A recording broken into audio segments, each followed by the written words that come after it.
토라 36주간 파라샤 말씀 민수기 8장 1절에서 12장 16절 말씀입니다.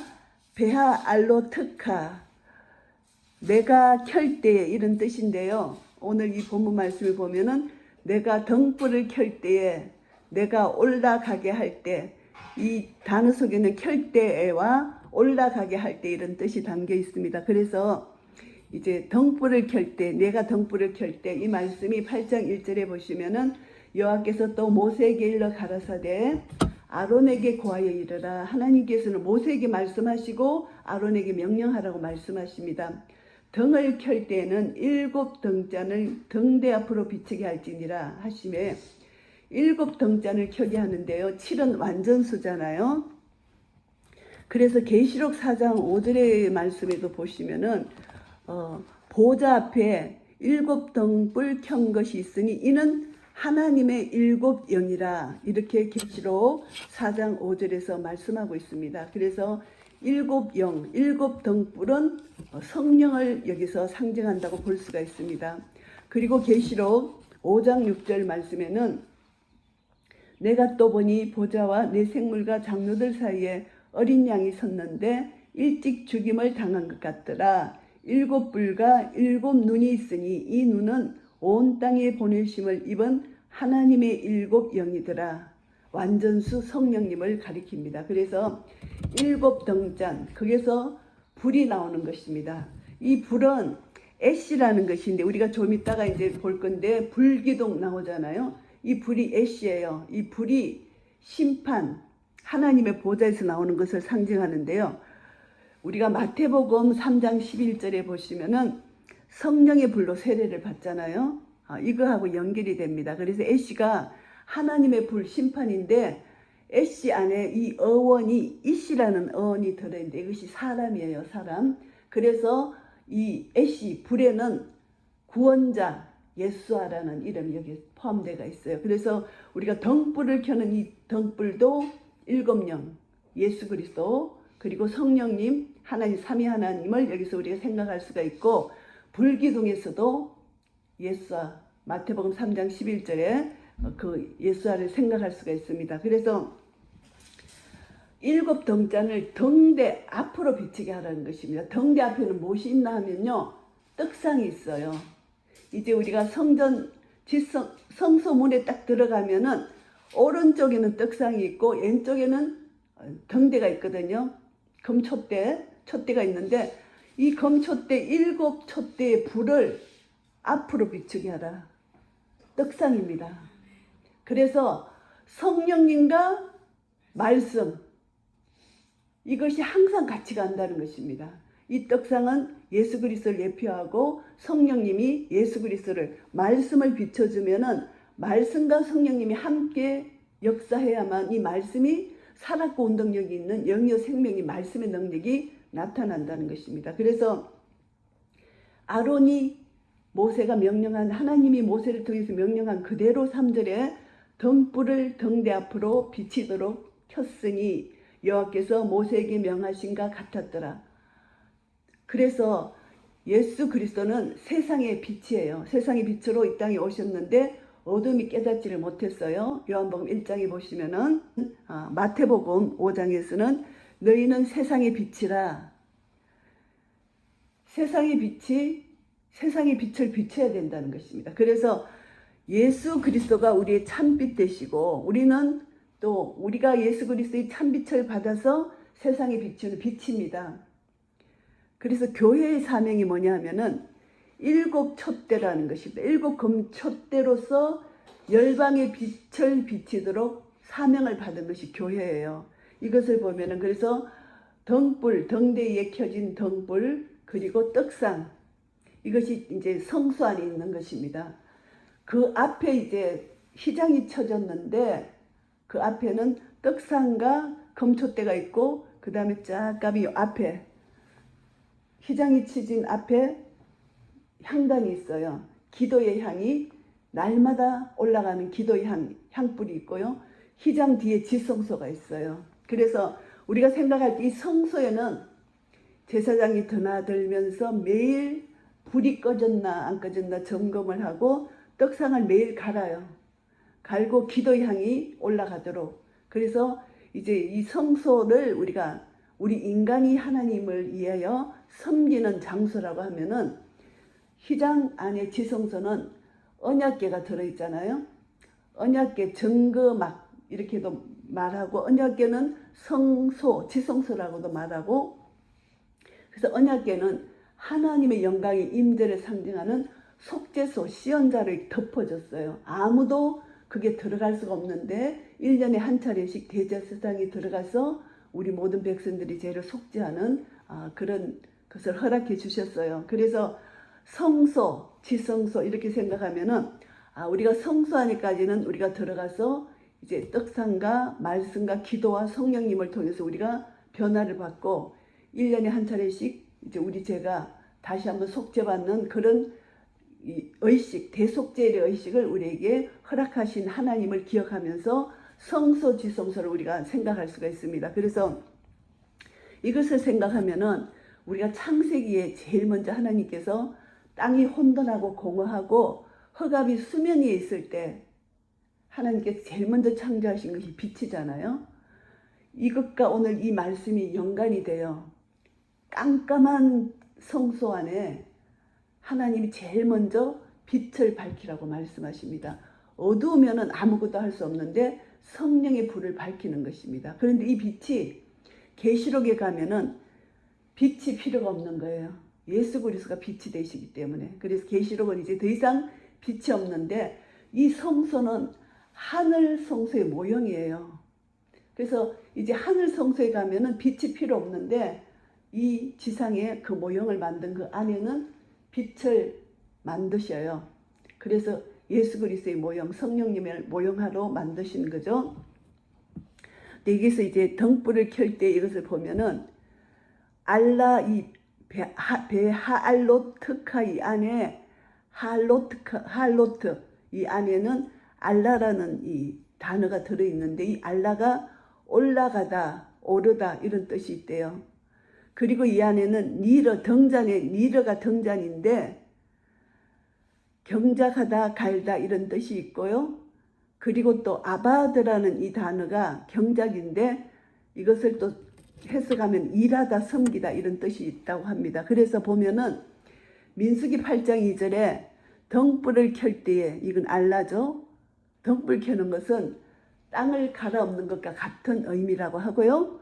창세기 2장 6절에 안개만 땅에서 올라와 온 지면을 적셨더라. 이 올라왔다는 것이 이것이 알라라는 것입니다. 그리고 에레미야 4장 3절에 묵은 땅을 갈고 이것이 니르 경작입니다.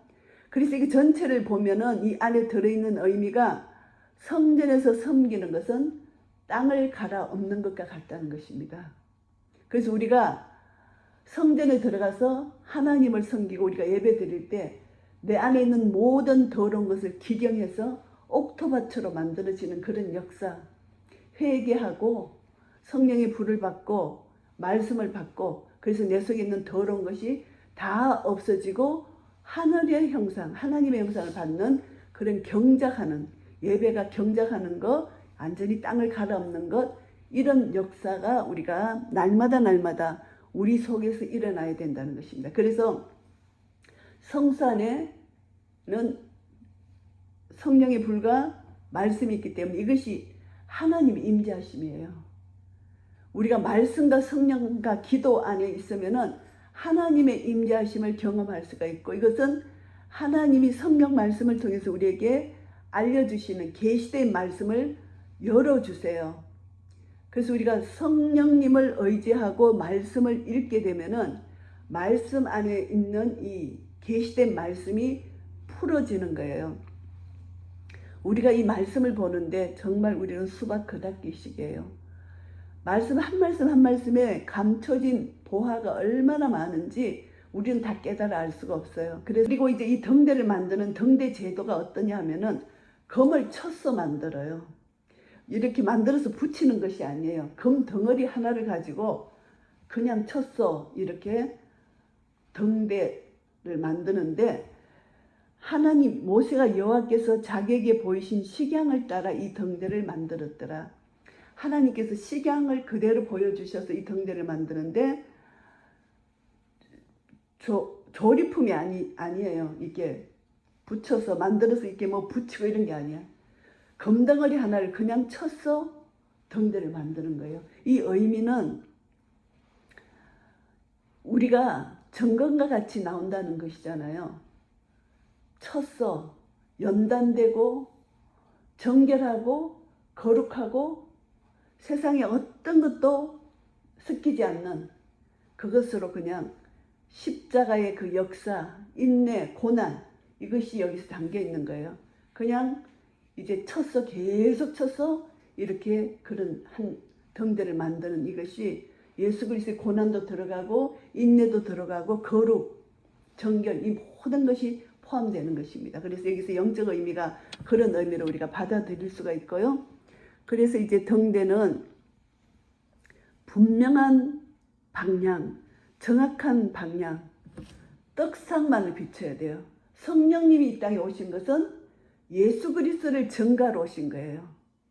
떡상만 비추면 거기서 하나님이 우리를 통해서 역사하시는 우리를 향하신 구원 계획이 다 이미 완성되었어요. 그래서 이 성령님은 예수 그리스도만을 증가하시면 돼요. 근데 오늘날 이제 신비주의들은 예수 그리스도를 증가하지 않고 은사를 받아서 그냥 자기를 나타내고 그런 일들을 많이 하잖아요. 이것을 우리가 영적으로 분별하면 정말 성령님께서 역사하셔서 토라의 말씀을 풀어내고 말씀을 우리에게 먹이시고 말씀 가운데 예수를 더 나에게 영적으로 더 영광의 예수를 볼 수 있는 이런 눈을 열어주신다면 이것은 성령의 역사고 말씀의 역사예요. 근데 그것이 없으면은 잘못된 것입니다. 성경 안에서 계시된 말씀을 성령께서 비춰주는 것으로 계시된 말씀이 열어지도록 기도해야 돼요. 이 말씀이 열어져서 이 말씀 안에서 내가 깨닫고 말씀 안에서 예수를 만나고 교제 나누는 이것보다 더 감사하고 기쁜 것이 없는 거예요. 말씀을 더 사랑해야 되겠다. 더 말씀을 또박또박 정독하면서 이 말씀에서 계시된 것을 모르면 성령 하나님께 여쭤서 가르쳐 주시옵소서, 풀어 주시옵소서. 말씀을 더 사랑해야 되겠다는 마음을 우리가 더 가져야 돼요. 이 토라의 말씀을 통해서 우리는 이 말씀을 더 사랑해야 되겠다. 말씀 안에서 더 예수와 깊은 교제를 나눠야 되겠다. 이런 마음이 우리 속에 불일 듯 일어나는 것, 이것이 너무너무 중요합니다. 그래서 등불을 켜고 성전에서 이제 이 섬긴다는 이 삶은 에덴 동산의 회복이에요. 에덴 동산에서는 하나님과 교통했잖아요.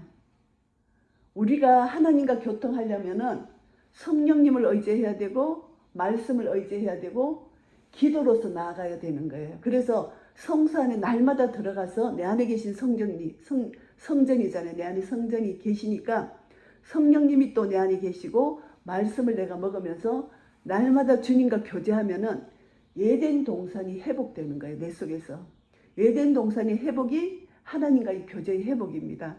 이것이 오늘 이 민수기 8장의 레인 봉헌식 처음 시작 속에서 하나님이 등불을 켜라는 이 명령 앞에서 우리가 다시 한번 이 불의 소중함, 성령님의 소중함, 그리고 이 불은 등대 앞에만 비치는 하나님 토라의 말씀의 소중함, 이것을 다시 한번 깨달아야 된다는 것입니다. 그래서 하나님 나라 그 궁정의 한날이 세상 다른 곳의 첫날보다 낫다는 이 신앙 고백이 우리의 고백이 돼야 돼요. 정말 주님 앞에서 그 한날, 정말 주님과 교제하면서 우리에게 기쁨을 주시는 그 한날이 얼마나 기쁘고 감사한지, 말씀과 성령과 기도가 함께 어우러지는 이날, 우리 1대1로 하나님과 기쁨의 날을 맞지만 우리가 이렇게 함께 모여서 기쁨의 날을 맞는 것은 성령님의 역사하심, 임재하심, 그 계시의 영이 더 임해서 말씀이 더 풀어지는 거예요. 그래서 이 날은 정말 우리가 세상 어떤 첫날보다 이 한날이 정말 고귀하고 귀중하다. 이것을 우리가 더 마음 깊이 새기면은 정말 이 날을 사모하게 되는데, 이 말씀을 우리가 날마다 받잖아요. 말씀을 받고 말씀을 먹고 이 말씀을 먹는 이 기쁨은 정말 우리가 깨닫는 자만 깨닫는 거예요. 그래서 이런 은혜가 있는데 잠언 6장 23절에 보시면은 대저 명령은 덩불이요 법은 빛이요 훈계의 책망은 생명의 길이라. 이 토라의 말씀이 덩불이고 빛이라는 것을 잠언에서 말씀하고요. 시편 119편 105절에도 주의 말씀은 내 발의 등이요 내 길의 빛이다. 깜깜한 어둠에 빛이 없으면 갈 수 없는 팔레스타인 그 땅에는 밤이면 깜깜한 그 깜깜한 밤에 빛이 없으면 못 가는 거예요. 그래서 주의 말씀이 내 발의 등이야. 내 발에 한 걸음 뛰면 고개만 비치는 거예요. 한 걸음 뛰면 고개만 비치는 거예요.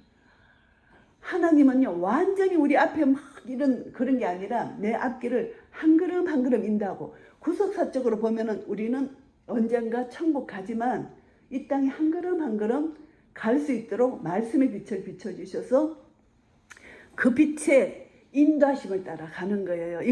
그래서 이제 여기서 이제 등대에 불을 켜고 이제 하시고 5절에 여호와께서 모세에게 또 명령을 하시는데 이스라엘 자손 중에서 레인을 취하여 정결하게 하라. 레인의 봉헌식이 우선인데요. 왜 하나님께서 레인을 구별해 세웠냐 하면은 18절 8장 18절에 보면은 이러므로 내가 이스라엘 자손 중 모든 처음 난 자의 대신으로 레인을 취하였느니라. 모든 처음 난 자는 장자는 여호와의 것이에요. 초태생은 다 여호와의 것인데 하나님께서 성전 봉사의 일을 초태생 12지파를 다 그 장자를 뽑아서 시키지 않고 섬기게 하시지 않고 레인으로 왜 대신했느냐. 이것을 우리가 생각하면은 창세기 34장에 보면은 이 레이는 저주와 복을 동시에 받은 자예요. 레이 지파가 창세기 34장에 이제 히 족속 그 추장의 아들이 야곱의 딸 디나를 강간했잖아요. 그 사건으로 인해서 이제 그 히 족속을 다 할례받게 하잖아요. 그래서 그들이 아파서 고통할 때에 시몬과 레이 족속이 이 두 지파가 그들을 다 죽이잖아요. 그것이 큰 범죄인 거예요. 그래서 야곱에게 저주를 받았어요. 이 레이 지파가 저주를 받았는데 출애굽기 32장에 보면 검성아지 사건이 있어요. 모세가 이제 시내산에 올라가서 하나님 율법을 받는데 더디 오는 것을 보고 아론이 금을 모아서 검송아지를 만드는 겁니다. 그래서 검송아지를 섬기는 사건이 있었습니다. 그래서 하나님이 대노하셨죠. 대노하셔가지고 저들을 다 죽여야 되는 거예요. 하나님은 죄인을 보면은 그때는 진멸하셔야 돼요. 그런 죄는 검송아지를 만들어 놓고 춤을 추고 하는 것은 진멸하시는 겁니다. 그래서 모세가 하나님 편에 설 자가 누구냐 했을 때 레위 지파가 하나님 편에 서서 칼을 들고 3,000명을 다 죽인 거예요. 검송아지 그 숭배한 사람을 하나님께 복을 받은 거예요. 레위 지파가. 그래서 레위 지파가 이스라엘 전체 초태생을 대신해서 성전을 섬기는 특권을 받은 거예요. 이 복을 받은 거예요.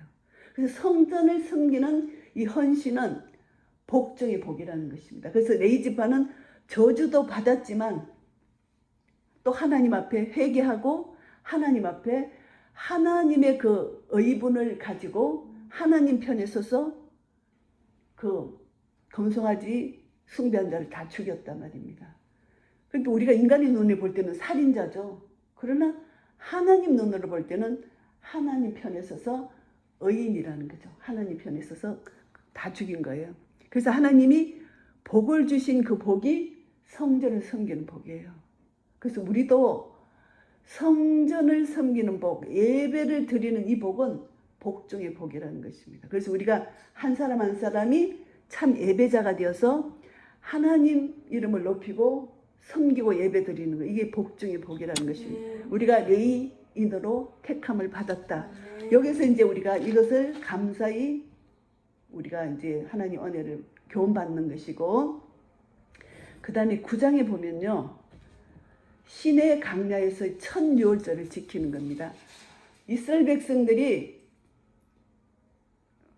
애굽 땅에서 첫 유월절을 지키고 이제 출애굽했잖아요. 그리고 여기에서 거의 1년 됐어요. 거의 1년 다 됐는데 애굽 땅에서 민수기 9장 1절 애굽 땅에서 나온 다음 해 정월에 여호와께서 시내 강야에서 모세에게 일러 가라사대 이스라엘 자손으로 유월절을 그 정기에 지키게 하라. 딱 1년 만에 지키게 됩니다. 그 정기 곧 이달 14일 해질 때에 하나님이 유월절 그 지키는 아비벌을 일월로 정월로 바꿔주셨잖아요. 이것이 이제 유대인의 절기가 된 것이죠. 여호와의 절기가 된 것이죠. 그래서 이제 아비벌 이것을 이제 니산월이라고도 하는데 1월 14일에 이제 유월절을 지키게 됩니다. 그래서 그들이 정월 1월 14일 해질 때에 시내 강야에서 유월절을 지켰습니다. 참 감동적이죠. 시내 강야에서 이들이 1년 만에 이제 유월절을 1년 만에 돌아오니까 출애굽하고 1년 만에 유월절을 지켰는데 이 유월절은 언약의 하나님을 기억하고 나를 구원해 주신 하나님을 기억하는 거예요. 그래서 우리가 하나님을 잊어버리면 멸망하는 겁니다. 그래서 이 유월절은 언약의 하나님 여호와의 절기를 기억하고 하나님을 예배하는 것이 이 유월절입니다. 그래서 언약의 백성으로서 언약의 하나님을 기억하는 것, 여호와의 절기를 지키는 것인데요. 이 언약의 하나님을 기억하는 것은 우리 신앙생활 중에서 가장 복된 일입니다. 우리가 유월절을 기억하지 못한다면은 내가 언제 구원을 받았는지 그 정확한 날짜는 알 수는 없지만 내가 구원받았다는 이 사실을 기억하고 나를 구원해 주신 예수 그리스도의 보혈의 피를 우리가 생각하면서 감사하며 찬양하는 것, 이것은 절대 잊어버리면 안 된다는 것입니다. 이것이 날마다 우리에게 유월절의 은혜로 다가와야 된다는 것입니다. 그래서 하나님은 유월절을 모든 사람이 유월절을 지키도록 명령을 하셨어요. 그런데 유월절을 지키는 그날에 때로는 사람이 시체로 인하여 부정케 될 수도 있고 병이 들었을 수도 있고 여러 가지 환경적으로 딱 그날 유월절을 지킬 수 없는 환경이 있어요.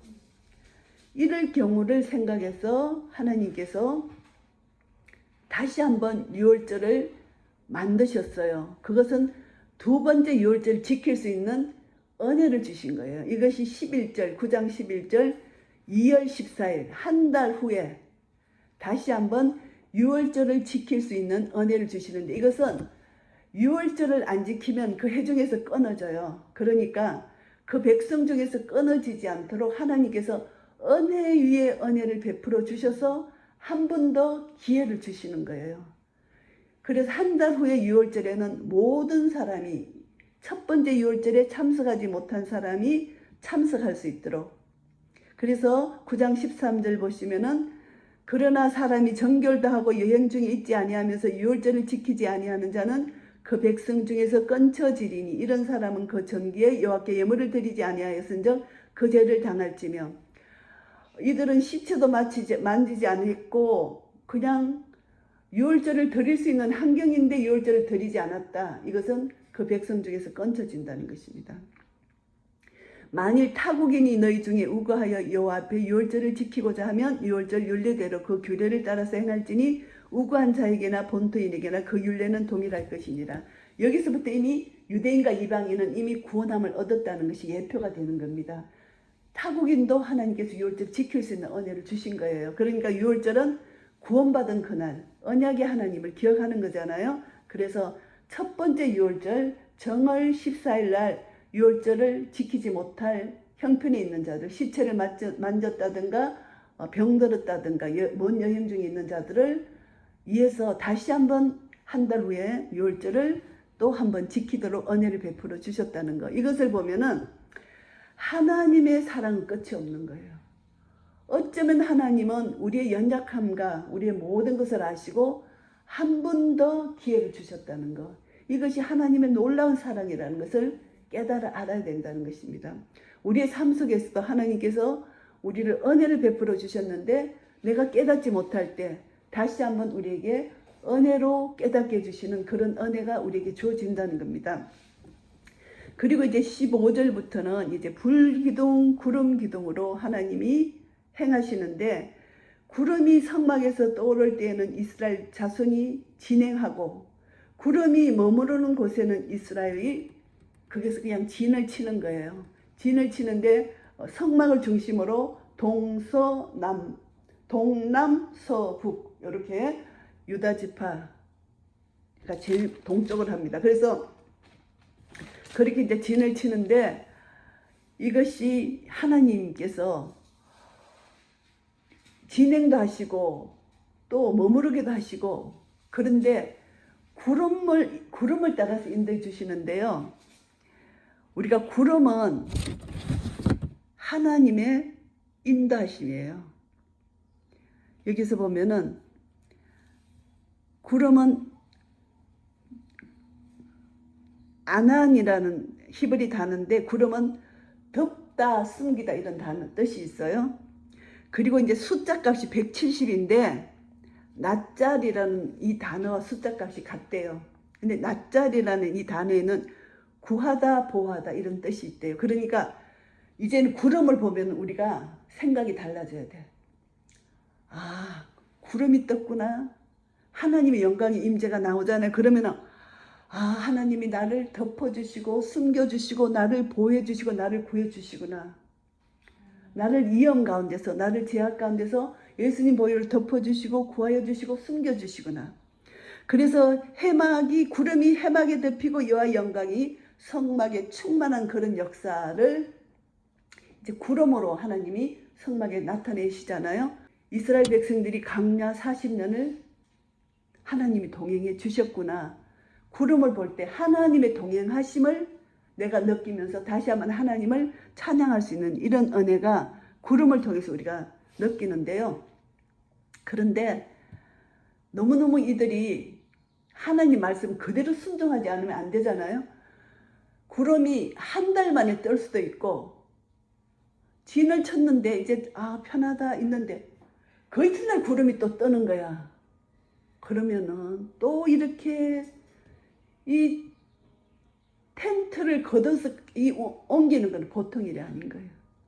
그렇게 하나님의 그 계획 속에 우리가 연단도 하시고 우리를 인내케 하여 주시고 순종을 배우게 하시고, 이 구름 기둥 불기둥을 통해서 우리를 이끌어 가시는데 우리 삶 속에서 똑같아. 구름 기둥을 주셨는데 좀 쉬려 그러면 또 구름 기둥을 주신대요. 또 가게 하시는 거예요. 하나님 좀 쉬게 해주시면 안 됩니까? 또 이끌고 가시는 거예요. 너무 힘듭니다. 불평하면 안 되는 거예요. 하나님 감사합니다. 감사합니다. 구름 기둥으로, 왜냐하면 하나님은 우리의 모든 것을 아시기 때문에 구름 기둥으로 인도하지 않으면 안 되는 거야. 그 상황에서 머물고 있으면 죽는 거야. 그러니까 인도하시는 거예요. 우리 관점으로 볼 때는 쉬고 싶어요. 안 하고 싶어요. 그런데 하나님은 일어나라. 빛을 발하라. 구름 기둥으로 인도해 주시는 거예요. 그래서 우리 무조건 말씀 따라가고 무조건 자연 계시 속에서 하나님을 따라가도록 인도하시는 것이에요. 이것이 이제 구름 기둥, 불 기둥인데, 이 불이 이제 애시인데 하나님의 불, 심판. 근데 애시가 이시 사람으로 이제 그 언이 들어가 있는데, 이것이 구원자 예수아라는 뜻이 안에 들어가 있습니다. 그래서 마태복음 3장 11절에 우리가 성령의 불로 세례를 받잖아요. 그래서 하늘은요 물과 불로 이루어져 있어요. 물도 있고 생명수 강도 있고 소멸하는 불, 하늘이 물과 불이 있어요. 그래서 구름 기둥, 불 기둥, 이 기둥이 히브리어로 아무드라는 뜻인데요. 서 있다. 기둥은 서 있는 거잖아요. 든든하게 서 있는 것이잖아요. 곧바로 서 있는 상태. 그러니까 하나님이 서 계시면서 이스라엘을 하나님 영광으로 덮으시고 가리시고 인도해 내시는 그 하나님을 생각할 수 있다는 것입니다. 불 기둥이라는 단어를 썼잖아요. 구름 기둥. 이 기둥은 든든히 서 계시는 하나님. 그래서 시편 18편 10절에 구름을 타고 다니시며 바람 날개를 타고 높이 솟아오르셨도다. 하나님은 구름을 타고 다니신다고 시적 표현을 이렇게 한 것입니다. 그래서 이것을 보면서 구름과 이제 불기둥을 통해서 우리는 하나님의 영광 임재를 이제 다시 한번 생각할 수가 있고요. 그리고 이제 10장에 보시면은 여호와께서 또 모세에게 일러 가라사대 언나팔 둘을 만들되 쳤어 만들어서 그것으로 회중을 소집하며 진을 진행케 할 것이라. 언나팔을 또 만들게 하십니다. 60만 대군을 이끌어 가시는데 광야에서 모세 말 한마디로 다 이렇게 전달이 되기 어렵잖아요. 언나팔 둘을 만드는 거예요. 그래서 언나팔은 어떤 역할을 하냐면은 나팔을 부는 소리를 듣고 회중을 소집하고 그 다음에 지도자, 천부장, 족장들이 모으는 때 또 나팔을 불고 그리고 또 이 나팔이 울려 불 때는 동편, 남편, 서편, 북편에서 다 이 지파들이 모여서 행진을 하는 이 소집에서 행진을 하는 나팔을 불고 또 적군이 쳐들어왔을 때 또 나팔을 불고 10절에는 또 절기 때 여호와의 정한 절기, 희락의 날, 월삭 이럴 때 나팔을 불라는 것입니다. 그러니까 여기서 보시면 나팔을 부는 때를 정해 주셨어요. 근데 울려 부는 거하고 그냥 부는 거하고 또 다르게 또 이렇게 묘사되어 있어요. 그래서 여기서 울려 부는다는 것은 스타카토로 탁탁탁탁 이렇게 끌어서 부는 방법도 있고 그 다음에 딴딴 두 번만 부는 방법도 있고 그 다음에 숨이 멎을 때까지 쫙 길게 부는 방법도 있고 부는 방법을 이들이 듣고 아 이것은 전 회중을 모으는 나팔 소리다 아니면은 지도자만 모으는 나팔 소리다 이거는 절기를 위한 나팔 소리다 이들이 다 알아듣는 거예요.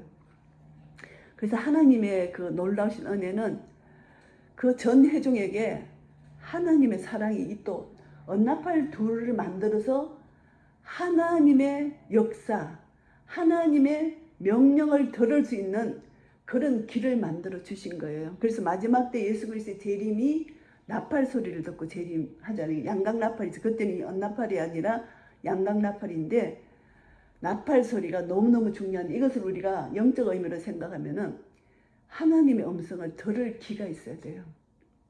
그냥 회중에 그냥 묻혀 살다가 이 나팔 소리를 못 들으면은 대적이 쳐들어올 때 빨리 이렇게 모아가지고 군대를 조직해서 이제 전쟁을 치르는 준비도 해야 되는데 이 소리를 못 들으면은 그냥 멸망당하는 거예요. 그래서 우리가 들을 귀가 너무너무 중요하다. 그래서 강야 속에서 하나님은 언나팔을 2개를 만들게 하셔서 또 이스라엘 백성들을 듣게 하시고 하나님 명령을 따라갈 수 있는 은혜를 주셨다. 자, 등불도 주시고 그리고 불기둥, 구름기둥 주시고 언나팔 주시고 벌써 3개나 주셨어요.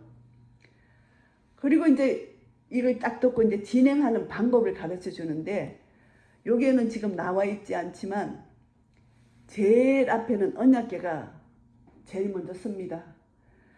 언약궤가 제일 먼저 선다는 것은 10장 33절에 보시면은 그들이 여호와의 산에서 떠나 3일 길을 행할 때에 여호와의 언약궤가 그 3일 길에 앞서 행하며 그들의 쉴 곳을 찾았고 언약궤는 항상 앞서 행해요. 그 다음에 그 뒤에 바로 뒤에 유다 동편에 있는 그 지파가 언약궤 바로 뒤에 일렬로 쫙 일렬이 아니라 그 세 지파가 옆으로 쫙 섭니다. 그래가 유다 지파, 게르손 지파, 유다 지파, 이사갈 지파, 스불론 지파가 쫙 이제 깃발을 쓰고 서면 그 뒤에 백성들이 쫙 서는 거죠. 이제 동편에 이게 진이 멈출 때 동편에 있는 그 유다 지파 그들이 제일 앞장을 써요. 유다, 이사갈, 스불론.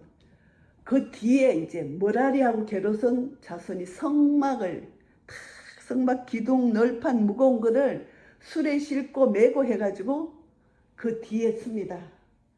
그 다음에 이제 2번째 진영이 누구냐? 루벤 지파, 시몬 지파, 갓 지파가 남편 지파거든요. 이제 세 지파가 깃발을 따기는 그 뒤에 쫙 이제 그 지파들이 섭니다.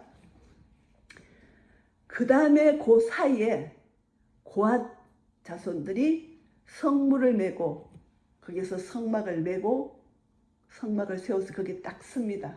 그래야 므낫세 베냐민 지파가 세 번째 서고, 그 다음에 네 번째 북쪽 지파 단 지파, 아셀 지파, 납달리 지파가 네 번째 써요. 이래 가지고 진행을 하는 거예요. 이것이 이제 하나님의 방법대로 진행하게 하는 거예요. 그 60만, 대단하죠. 그 어린이하고 그 여자까지 합치면 200만이에요. 200만이 그 강야에 행군을 하는데 하나님께서 매일 만나를 먹여주시잖아요. 대단한 하나님의 사랑. 강야에서 제일 하나님 사랑을 제일 맛보는 거예요. 그런데 또 강야에서 하나님 사랑을 그래 쏟아부어 주는데 강야에서 제일 또 불평이 많은 거예요. 이것이 오늘 나오는데요. 그리고 이제 10장 29절에 보시면은 모세가 그 장인 미디안 사람 루엘의 아들 호밥, 여기서 호밥이라고 나오는데 이 이드로예요. 이름이 이드로. 호밥에게 이르되 여호와께서 주마하신 곳으로 우리가 진행하느니 우리와 동행하자. 그리하면 선대하리라. 여호와께서 이스라엘에게 복을 내리리라 하셨느니라. 호밥이 안 한다 했어요. 모세가 같이 가자 하니까 호밥이 나는 싫다. 내 고향으로 가겠다. 그리고 모세가 또 청합니다. 같이 가자.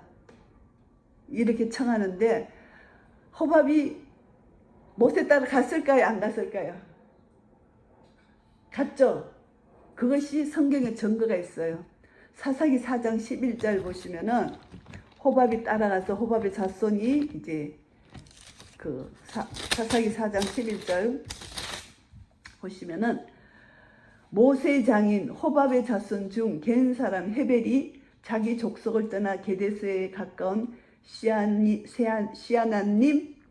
사하나님 상수리 나무 곁에 이르러 장막을 쳤더라. 여기서 같이 따라갔다는 것이 증거가 됐어요. 그래서 호밥 따라갔어요. 그리고 이제 33절 10장 33절에 그들이 여호와의 산에서 떠나 3일 길을 행할 때에 여호와의 언약궤가 그 3일 길에 앞서 행하며 그들의 쉴 곳을 찾았고 그들이 행진할 때에 낮에는 여호와의 구름이 그에 덮였었더라. 걔가 떠날 때에는 모세가 가로되 여호와 일어나사 주의 대적들을 흩으시고 주를 미워하는 자로 주의 앞에서 도망하게 하소서 하였고 걔가 쉴 때에는 가로되 여호와여 이스라엘 10,000,000인에게로 돌아오소서 하였더라. 이 기도문이 참 좋은 기도문이잖아요. 걔가 떠날 때 행진할 때는 대적들을 흩으셔서 무사히 목적지까지 갈 수 있도록 기도하고요. 이 언약궤가 쉴 때는 여호와여 10,000,000인 이스라엘 10,000,000인에게로 돌아오셔서 임마누엘로 함께하여 주시옵소서. 이런 기도를 모세가 했다는 것입니다. 그리고 이제 11장에 백성들이 이제 불평하는 것이 나오는데요. 11장 1절에 백성이 여호와의 들으시기에 악한 말로 원망하며 여호와께서 들으시고 진노하사 여호와의 불로 그들 중에 붙어서 진끝을 사르게 하시며 원망의 소리를 듣고 하나님이 불을 내리신 거예요. 심판의 불. 백성이 모세에게 부르짖습니다. 모세가 여호와께 기도하니 불이 꺼졌더라. 모세가 불을 꺼달라고 기도한 거예요. 이들이 원망할 때 여호와의 불을 내리신 거예요. 그곳 이름을 다베라라 칭하였으니 이는 여호와의 불이 그들 중에 붙은 연고였더라. 이스라엘 중에 섞여 사는 무리가 탐욕을 품으며 이스라엘 자손도 다시 울며 가로되 누가 우리에게 고기를 주어 먹게 할꼬. 섞여 사는 무리예요. 그러니까 이 섞여 사는 무리 이방인인데 텐트를 치고 이제 움직이고 이제 진행하고 이제 그게 텐트를 치고 할 때 섞여 사는 무리가 원망하는 소리를 하면 한 사람이 원망하면요 이것이 죄는 누룩과 같아서 번져요. 그래서 여기서 딱 사장이 섞여 사는 무리가 탐욕을 품었다. 원망이 나가는 것은 탐욕이 품어졌을 때 원망이 나가는 거예요. 죄를 잉태한 적, 욕심이 잉태한 적 죄를 낳고 죄가 장성한 적 사망을 낳느니라. 욕심이 마음에 잉태해요. 그럼 죄가 자라요. 결국 사망이에요. 이스라엘이 똑같은 거예요. 이제 원망, 탐욕, 이들이 이제 어떻게 원망하냐 하면은, 우리가 애굽에 있을 때는 값없이 생선, 왜, 수박, 부추, 파, 마늘 먹었다. 자기들이 애굽에 있을 때 노예였잖아요. 노예된 것은 잊어버리고 먹은 것만 생각하는 거예요. 완전히 자기의 신분을 잊어버린 거예요. 하나님 자녀의 정체성을 잊어버린 거예요. 세상 속에서 나는 왜 안 해줘요? 나는 왜 안 해줘요? 하나님 관점으로 자기를 보지 않고 인간의 관점으로 보니까 자기 정체성을 변화시켜 주셨는데, 노예 신분에서 하나님 자녀의 신분으로, 하나님 백성으로 변화시켜 주셨는데 정체성을 잊어버리고 먹는데 욕심을 내는 거예요. 그래서 이들에는 만나 예에는 보이는 것이 아무것도 없도다, 이렇게 불평을 하는 거예요. 이 만나가 너무 맛있대요. 가시야 같고 모양은 진저 같대. 얼마나 예뻐요. 가시 예쁘 진저 같고, 백성이 두루 다니며 그것을 거둬 맷돌에 갈기도 하고 절개 찢기도 하고 가마에 삼기도 하고. 우리 요리하는 것과 똑같아요. 맷돌에 갈고 절구에 찢고 뭐 구워도 먹고 삶아도 먹고 뭐 이렇게 과자를 만들어서 기름 섞은 과자처럼 맛있는데, 이 만나가 맛있는데 매일 하나님이 주시니까 감사를 모르는 거. 우리가 매일매일 걷기도 하고 손을 움직이는 거 얼마나 감사한데 몰라 감사한지를. 왜 하나님 나에게 일을 많이 시킵니까? 내 힘들어 죽겠습니다.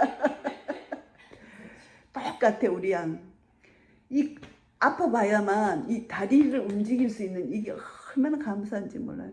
팔을 움직일 수 있는 이것이 얼마나 감사한지 몰라요. 눈이 선해야 봐야만 볼 수 있는 게 얼마나 감사한지. 안 아프면 몰라. 근데 이스라엘 백성도 똑같아요. 왜 만나만 주시냐. 이 만나가 얼마나 맛있는데 이거를 불평불만하는 거예요. 그래서 이제 여호와께서, 모세가 이제 하나님 앞에, 모세도 불평을 합니다. 이스라엘 백성들이 하도 불평을 하니까 모세도 하나님 앞에 11절 여호와께 여쭙니다. 주께서 어찌하여 종을 괴롭게 하시나이까? 어찌하여 나로 주의 목전에 은혜를 잊게 아니하시고 이 모든 백성을 내게 맡기사 나로 그 짐을 지게 하시나이까? 하면서 하나님께 이제 막 불평을 합니다. 이 모든 백성을 내가 잉태하였나이까? 이렇게 또 하나님 앞에 내가 잉태하였나이까? 이렇게 합니다. 내가 어찌 그들을 생산하였기에? 주께서 나들을 양육하는 아비가 젖 먹는 아이를 품듯 그들을 품에 품고 주께서 그들의 열정이 맹세하신 땅으로 가라 하시나이까? 하면서 모세까지만 하나님 앞에 대드는 거예요. 이 모든 백성에게 줄 고기가 내게 어디서 얻으리까? 그들이 나를 향하여 울며 가로되 우리에게 고기를 줘 먹게 하라 하는데 나는 못한다. 책임이 심히 중하여 나 혼자는 이 모든 백성을 질 수 없나이다 하면서 모세가 뭐라고 하느냐, 나를 죽여달라는 겁니다. 15절에 주께서 내게 이같이 행하실진대 구하옵나니 내게 은혜를 베푸사 즉시 나를 죽여 나로 나의 공감을 보지 않게 하옵소서. 이 지도자가 죽여달라고 하니까 이 완전히 여기는 정말 사망이에요. 소망이 없는 거예요. 이것이 완전히 사망이에요. 지도자까지 완전히 나를 죽여주시오. 얼마나 힘든 상황이면은 60만이 여기저기서 막 소리치니까 완전히 사탄이 지배당 깜깜한 암흑인 거예요. 빛이 없는 깜깜한 암흑. 그러니까 모세가 이 깜깜한 암흑 속에 빛을 발할 수가 없는 거예요. 자기도 차라리 죽는 게 낫겠다. 죽여달라. 하나님의 사랑은 놀라워요. 그런데 하나님은 곧바로 여호와께서 모세에게 말씀하십니다. 이스라엘 노인 중 백성의 장로와 유사되는 줄을 네가 아는 자 70인을 모아 데리고 해막 내 앞에 이르러 거기서 너와 함께 서게 하라. 70인의 장로를 세우게 하십니다. 그래서 내가 강림하여 거기서 너와 말하고 내게 임한 신을 그들에게 임하게 하리니 그들이 너와 함께 백성의 짐을 담당하고 너 혼자 지지 아니하리라. 하나님께서 이제 70인의 장로를 세우셔서 성령을 부어주시고 조력자를 주시는 거예요. 모세를 이제 살게 해주시는 거죠. 세워주시는 거죠. 그래서 혼자 힘으로 도저히 안 된다고 모세가 불평을 했을 때 하나님께서 70인의 장로를 세워주셔서 모세를 돕게 하십니다. 그래서 이제 이들이 이제 백성에게 또 백성에게 이르시길 너희 몸을 거룩히 하여 내일 고기 먹기를 기다리라. 너희가 울며 이르기를 누가 우리에게 고기를 주어 먹게 할꼬 애굽에 있을 때 우리에게 재미있었다 하는 말이 여호와께 들렸으므로 여호와께서 너희에게 고기를 주어 먹게 하실 것이라. 하루나 이틀이나 닷새나 열흘이나 20일만 먹을 뿐 아니라 코에서 넘쳐서 실하기까지 1개월간 먹게 한다. 1개월간 하나님께서 고기를 주신다는 것입니다. 이는 너희가 너희 중에 거하시는 여호와를 멸시하고 그 앞에서 울며 이르기를 우리가 어찌하여 애굽에서 나왔던고 함이라 하라. 하나님이 이 고기를 주시는 것이 이들의 불평을 듣고 주신다기보다 이것이 심판이에요. 그래 한번 먹어봐라. 하나님 우리가 안 되는데 도저히 하나님 뜻이 아닌데 땡깡을 쓰고 기도해서 주세요 주세요 하나님 주시는데 그거는 하나님 주신 복이 아니라 저주라는 것입니다. 그래서 기도도 하나님 뜻대로 기도해야 돼요. 하나님 주시기는 주셔요. 그런데 이것은 기도 응답에 주시는 게 아니라 하나님이 심판을 하시려고 주시는 거예요. 그래서 이제 모세가 말합니다. 나와 함께 있는 이 백성의 보행자가 60만 명인데 주의 말씀이 1개월간 고기를 줘 먹게 하겠다 하시오니 그들을 위하여 양떼와 소떼를 잡은 적 조카오며 바다의 모든 고기를 먹는들 조카오니까 모세는 믿음이 없으니까 하나님이 행하신 일을 알 수가 없잖아요. 여호와께서 모세에게 이르시되 여호와의 손이 짧아졌느냐 내가 이제 내 말이 내게 응하는 여부를 보리라. 31절 보면 바람이 여호와에게로서 나와 바다에서부터 메추라기를 몰아 진곁 이편 저편 곧 진사방으로 각기 허리길 되는 지면 위 두 기비점이 내리게 한지라. 엄청난 길인데 그 높이가 이 허리쯤까지 오는 사이게 한 거예요. 근데 백성이 일어나서 이제 이들이 완전히 고기를 보니까 이 사람들이 완전히 제정신이 아닌 거예요. 그런데 종일 종야 이튿날까지 메추라기를 모으는데 이들이 정신없이 고기를 보니까 제정신이 아니야. 미친 듯이 고기를 주워 모으는데 인간의 재성이 이런 거예요. 나도 여기 있어서 똑같아. 똑같은데 우리가 이틀을 종일 종자를 메추라기를 모으는데 적게 모은 자도 10호멜이라. 이 10호멜이 뭐냐 하면은 1호멜이 6부셀이래요. 한 부셀이 36리터야. 그러니까 216리터가 한 호멜이야. 10호멜 같으면은 2160리터야. 엄청난 양인 거예요. 이모. 진사면에 펴 두었더라. 육포를 만든 거예요. 그래가 고기가 아직 이 사이에 있어 씹히기 전에 여호와께서 백성에게 대하여 진노하십니다. 심히 큰 재앙으로 치셨어요. 그곳 이름을 기브롯 핫다라 칭하였으니 탐욕을 낸 백성을 거기 장사함이었더라. 백성이 기브롯 핫다아와에서 진행하여 하세롤에 이르러 거기 거하니라. 하나님이 고기가 이 사이에 있을 때 심판하신 거예요. 하나님 심판하시려고 주신 거예요. 하나같이 다 심판의 대상이 된 거예요. 그래서 이제 다 죽이시진 않고 거기에서 이제 뭐 주동자 막 탐욕 원망한 주동자를 죽이셨겠죠. 그래서 이제 하나님의 심판이 여기서 이제 진행됐고요. 그리고 이제 12장에는 또 미리암과 아론이 불평을 합니다. 모세가 구스 여자를 취하였으니 그 구스 여자를 취하였으므로 미리암과 아론이 모세를 비방합니다. 이 비방은요, 모세의 그 지도권에 대한 교만이에요. 너만 하나님 음성을 듣나? 나도 듣는다. 이래서 지도자를 비방하는 교만이 들어간 거예요. 그래서 이제 하나님께서 모세에게 왜 이제 그들이 말합니다. 여호와께서 모세야만 말씀하셨느냐? 우리와도 말씀하지 아니하셨느냐 하며 여호와께서 이 말을 들으셨다. 여호와께서 모세에게도 우리에게도 말했는데 왜 너만 지도자냐? 이렇게 이들이 교만이 들어간 거죠. 그래서 이 사람 모세는 온유함이 지면의 모든 사람보다 승하더라. 하나님 칭찬해 주십니다. 그래서 하나님께서 이제 여호와께서 갑자기 모세, 아론, 미리암을 이제 세 사람을 회막으로 나오게 합니다. 회막으로 나오니까 여호와께서 구름 기둥 가운데서 강림하셔서 장막문에 서셨어요. 여호와께서 서셔가지고 아론과 미리암을 부르셨어요. 그 두 사람이 나아가니까 그들에게 말합니다. 내 말을 들어라. 너희 중에 선지자가 있으면 나 여호와가 이상으로 나를 그에게 알리기도 하고 꿈으로 그와 말하기도 하거니와 내 종 모세와는 그렇지 아니하니 그는 나의 온 집에 충성됨이라. 모세는 선지자보다 더 나하고 친하다. 그와는 내가 대면하여 명백히 말하고 엄밀한 말로 아니하며 그는 또 여호와의 형상을 보겠거늘 너희가 어찌하여 내 종 모세 비방하기를 두려워 아니하느냐. 하나님이 그들을 책망하십니다. 그래서 여호와께서 그들을 향하여 진노하시고 떠나십니다. 여호와께서 진노하셨더니 구름이 장막에서 떠나가서 여호와가 떠나가셨습니다. 미리암은 문둥병이 걸렸어요. 눈과 같이 온몸에 문둥병이 걸렸어요. 아론은 그래도 문둥병이 안 들었네요. 그래서 아론이 미리암을 보니까 문둥병이 들었어요. 그래서 아론이 막 모세에게 말합니다. 슬프다 내 주여, 우리가 우매한 일을 했으니 죄를 얻었으나 청컨대 그 허물을 우리에게 돌리지 마옵소서. 그로 살이 반이나 썩고 죽어서 못돼서 나 혼자 같이 되게 마옵소서 하면서 이제 아론이 모세에게 강청을 하니까 모세가 이제 또 중보를 합니다. 대신 기도를 여호와께 부르짖습니다. 하나님의 온컨대 그를 고쳐 주옵소서. 모세는 정말 온유한 자예요. 자기를 비방한 자임에도 불구하고 그 문둥병을 고쳐달라고 하나님께 간구를 합니다. 그랬을 때 여호와께서 모세에게 말씀하십니다.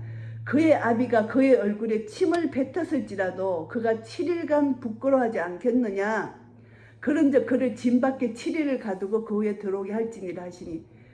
그래서 7일을 하나님께서 벌을 주시는 것이죠. 그래서 미리암이 진 밖에 7일 동안 갇혔고 백성은 그를 다시 들어오게 하기까지 진행치 아니하다가 그 후에 백성이 하세롯에서 진행하여 바람 강야의 진을 치니라. 7일 동안 진 밖에 쫓아냈다가 하나님이 용서해 주시고 진 안으로 들어오게 하셨어요. 그래서 이것을 이제 이스라엘 사람들 어떻게 해석하냐 하면은 로마서 11장 이방인과 유대인은 그것을 해석을 하는데 이제 미리암이 진 밖에 내친 것은 이제 하나님을 모욕했잖아요. 모세를 모욕한 것이 하나님을 모욕한 것으로 간주한 거죠. 그러니까 이스라엘 백성들을 선민으로 뽑아서 하나님 백성으로 맞아 줬는데 이스라엘 백성들이 하나님을 저버리고 우상을 섬기고 떠났잖아요. 그러니까 미리암이 진 밖에 유기된 것과 똑같은 것이죠. 그때 이방인들이 예수를 영접하게 되는 로마서 11장. 그리고 유대인과 이방인 이렇게 또 해석하는 사람도 있어요. 그렇게 깊게 들어가면 이 속에 들어있는 이 단어 속에 담긴 어떤 것을 또 다 동원해서 우리는 그것을 다 알 수 없지만 유대인 납비들은 그 속에 감춰진 그 단어들을 통해서 그것을 그렇게 해석까지 나오는 거예요. 그러니까 우리는 이것을 다 모릅니다. 그래서 이스라엘이 하나님을 비방한 것이 미리암이 모세를 비방한 것이 하나님을 비방한 것과 같기 때문에 7일 동안 유기당한 것이 이스라엘 백성들과 똑같은 모습이다. 그래서 유기당했을 때 이방인이 구원받는 그것과 일치된다. 이렇게 이제 보는 것입니다. 이것을 보면은 우리가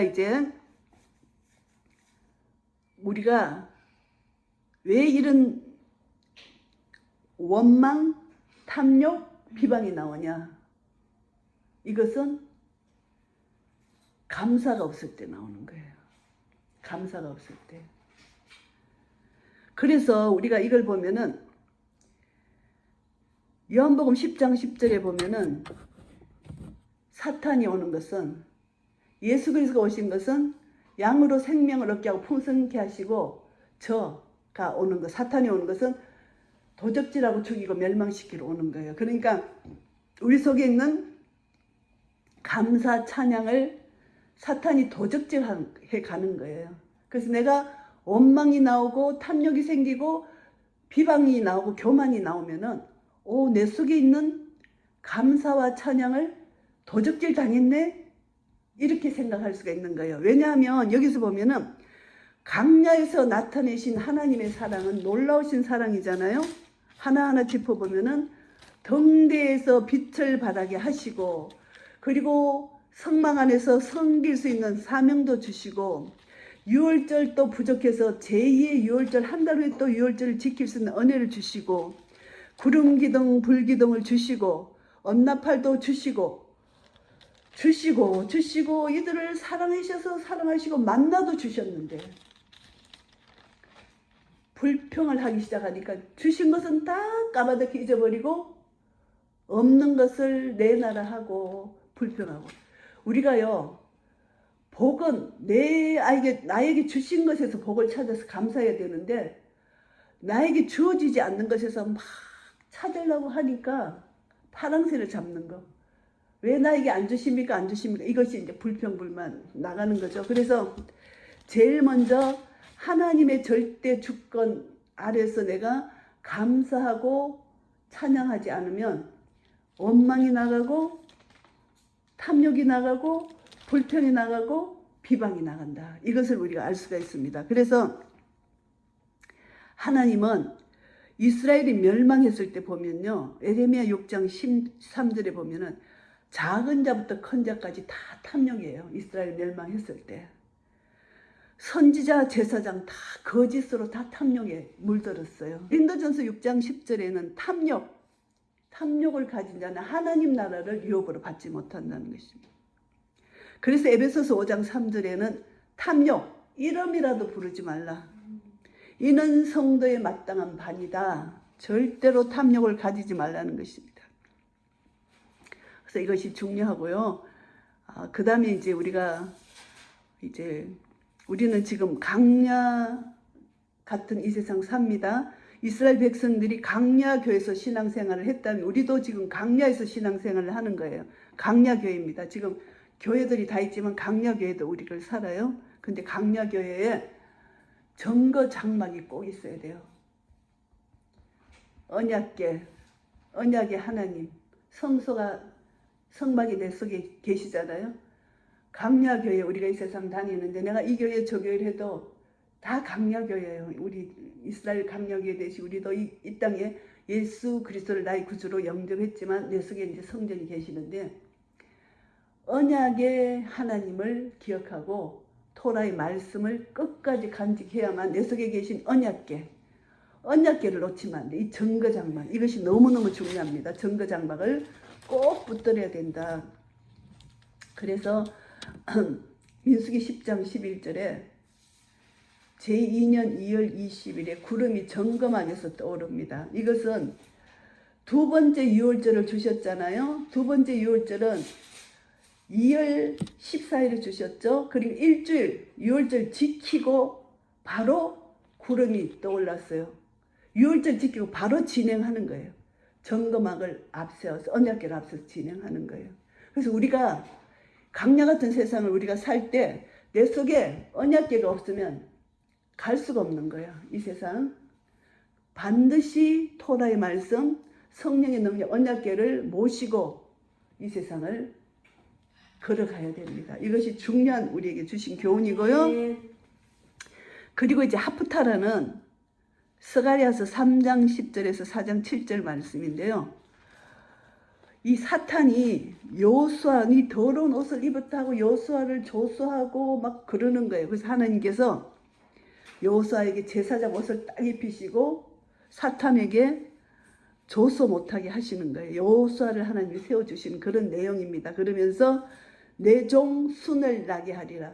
예수아를 이 땅에 보내주신다는 약속입니다. 그래서 사탄이 아무리 비방해도 하나님의 구원 역사는 이루어진다. 구속사적 관점으로 볼 때는 하나님이 등불에 빛을 비춰주시고 등대에 떡상을 주신 이 모든 것이 성령님과 예수 그리스도와 기도를 통해서 하나님 언약 보좌로 하나님 앞에 나아가는데, 하나님의 우리를 향하신 구속의 역사 구원 계획은 아무리 사탄이 조롱을 하고 백성들이 비방하고 탐욕을 가지고 해도 하나님 역사는 이루어진다는 것, 이것을 우리가 깨달아 알게 되고요.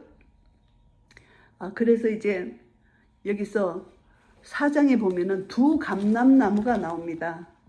스가랴스에 두 감람나무가 나오는데 이것이 이제 요 8장에서 나오는 등대에서 나오는 기름이에요. 7 등잔대에서 기름을 공급받는 것이 두 감람나무예요. 두 감람나무가 기름을 공급받아야만 하나님의 사역을 하는 사람은 기름을 공급받아야 됩니다. 그래서 성령님의 기름을 공급받아야만 주의 일을 감당할 수가 있는 것입니다. 그래서 4장에 순금 등대가 있는데 그 꼭대기에 주발 같은 것이 있고 또 그 꼭대기 등잔 7 등잔이 있으며 그 등대 꼭대기 등잔에는 7 간이 있는데 그 등대 곁에 두 감람나무가 있는데 하나는 그 주발 우편에 있고 하나는 그 좌편에 있나이다. 그래서 내게 말한 천사에게 물어 가로되 내 주여 이것들이 무엇이니까 물으니까 내게 말한 천사가 대답하여 가로되 내가 이것들이 무엇인지 알지 못하느냐. 내가 대답하되 내 주여 내가 알지 못하나이다. 그가 내게 일러 가라사대 여호와께서 스룹바벨에게 하신 말씀이 이러하니라. 만군의 여호와께서 말씀하시되 이는 힘으로 되지 아니하며 능으로 되지 아니하고 오직 나의 신으로 되느니라.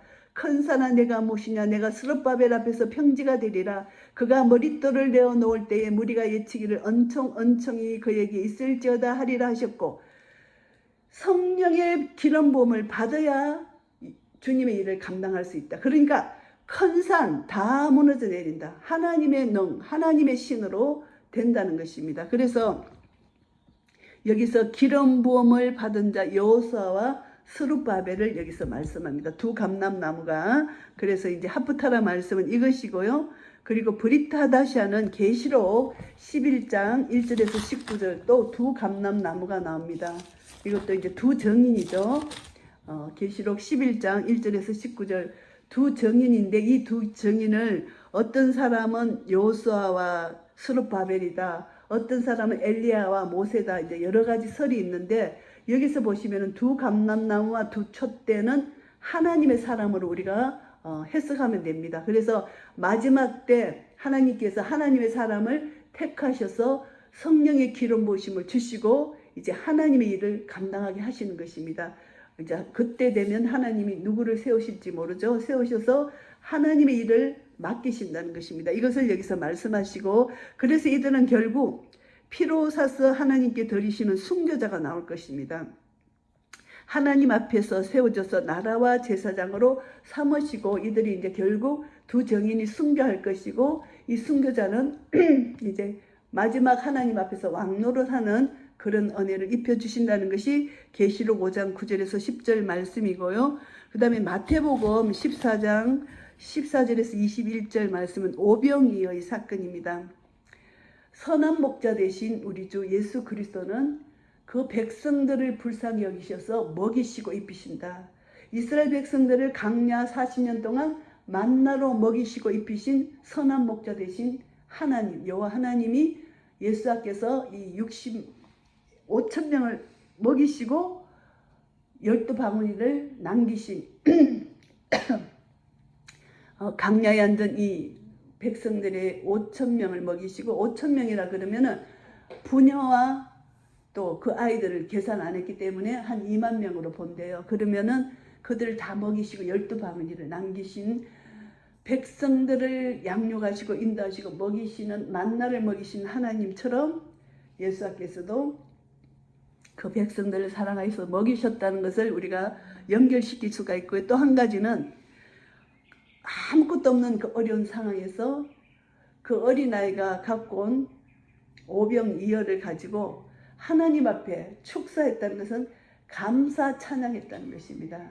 그래서 우리가 힘들고 어려운 상황 가운데서 나에게 있는 것 조그만 것까지 불평불만하지 않고 감사 찬양으로 하나님께 올려드릴 때 하나님은 오병이어의 기적을 베풀으신다는 것, 이것을 우리가 또 교훈을 받을 수가 있습니다. 고린도전서 10장 6절에서 13절 말씀은 이제 우상 숭배하고 간음하고 원망하다가 죽임을 당한 것입니다. 그런 내용을 이제 여기서 얘기를 하는데, 이 구약시대 얘기죠. 고린도 전서 10장 6절에서 보면은 구약시대에 이들이 불평했잖아요. 이것을 이제 우상 숭배하고 간음하고 불평하고 주를 시험하고 원망한 거, 이것이 전부 다 우리의 거울이 되라. 구약의 그 모든 악한 일을 행한 이것이 우리의 거울이 되어서 우리는 그것을 경계로 삼아서 다시는 너희들은 그런 일을 하지 말라, 이것을 교훈하고요. 그런즉 선줄로 생각하는 자는 넘어질까 조심하라. 사람이 감당할 시험 밖에는 너에게 당한 것이 없나니 오직 하나님은 미쁘사 너희가 감당치 못할 시험 당함을 허락지 아니하시고 시험 당할 점에 또한 피할 길을 내사 너희로 능히 감당하게 하시느니라. 하나님은요, 우리를 사랑하셔서 피할 길을 주시고 능히 감당하게 하신다는 것입니다. 그러니까 우리는 교만치 말라, 선줄로 생각하면 넘어질까 조심하라, 이런 교훈의 말씀입니다. 파라샤 말씀 민수기 8장에서 12장까지를 정리합니다. 내가 등불을 켤 때에 등불을 켜서 우리는 세상에 비치는 세상의 빛이 되어야 된다. 우리 착한 행실로. 왜냐하면 참빛 대신 예수 그리스도가 우리에게 오셔서 빛을 비춰 주셨기 때문입니다. 그래서 이 빛은 우리가 성령의 충만함을 받아서 이 성령으로 말미암아 계시된 말씀을 비추고 이 말씀을 먹고 이 말씀은 살았고 운동력 있는 생명의 말씀을 먹고 이 말씀을 그대로 순종하여 나아갈 때 나를 통해서 착한 행실을 통해서 이 땅의 어둠이 비춰지는 빛이 된다는 것입니다. 그래서 이 빛이 되는 것은 날마다 나를 구원해 주신 언약의 하나님을 기억하고 구원해 주신 하나님의 사랑과 은혜를 절대 놓치면 안 된다는 거, 이것을 다시 한번 기억하고 하나님의 음성, 하나님의 나팔 소리 꼭 우리가 듣고 불기둥 구름기둥 인도할 때마다 내가 힘들고 어려울지라도 말씀에 순종하여 주의 길을 따라갈 때 주님은 나를 통해서 영광을 받으시고 하나님께서 나를 통하여 구원 계획하신 모든 계획, 하나님의 큰 그림 속의 구속사적 관점으로 볼 때 하나님이 이루어 가시는 그 모든 큰 구원을 나를 통해서 이루어 가실 것이고 나를 통하여 죽어가는 영혼을 살리시는 하나님의 구원의 역사가 일어난다는 것, 이것을 우리가 다시 한번 깨닫게 됩니다. 그래서 하나님의 역사는 나에게 주신 기쁨과 감사, 나에게 주신 모든 하나님이 공급하시는 이것을 절대 도적에게 빼앗기면 안 된다. 사탄에게 빼앗기면 안 된다. 우린 영적 전쟁을 치르는데 빛의 갑옷을 입어야 돼요. 하나님의 전신갑주가 빛의 갑옷이잖아요. 등대의 빛을 비추게 하는 그 하나님의 빛, 성령의 빛을 날마다 입고 빛의 갑옷을 입고 사탄을 대적하고 말씀으로 사탄을 이기는 하나님의 전신갑주를 입어서 끝까지 우리는 싸울 때 내 속에서 비방이 나온다든가 탐욕이 나온다든가 원망이 나오는 것, 그것은 사탄에게 내가 도적질 당하면 안 된다는 것. 그래서 다시 한번 내 자신을 돌아보고 선줄로 생각하면 넘어질까 조심하게 되고, 그리고 하나님은 우리에게 감당할 시험만 주시기 때문에 하나님이 하신 것은 모든 것은 옳은 것이고 나에게 구름 기둥이 잠시 있다가 또 떠나라면 또 떠나야 되고 하나님의 인도하심과 하나님의 역사하심 따라 말씀 따라 주의 말씀 내 발의 등이요 내 길이 빛이 되신 그 말씀 따라 한 걸음 한 걸음 순종함으로 믿음으로 감사함으로 나아갈 때 하나님께서는 우리를 통하여 역사하시고 영광 받으시고 하나님의 구원 계획을 완전히 이루시고 하나님 역사를 통해서 이 땅에 수많은 영혼들이 우리를 통하여 복을 받을 것입니다. 살롬의 복, 우리에게 살롬의 복을 다시 한번 회복하게 하시고 우리가 말씀에 순종할 때 살롬의 복이 임하는 것입니다. 이런 놀라운 은혜가 우리 모두에게 있으시기를 예수 그리스도 이름으로 축복합니다. 아멘.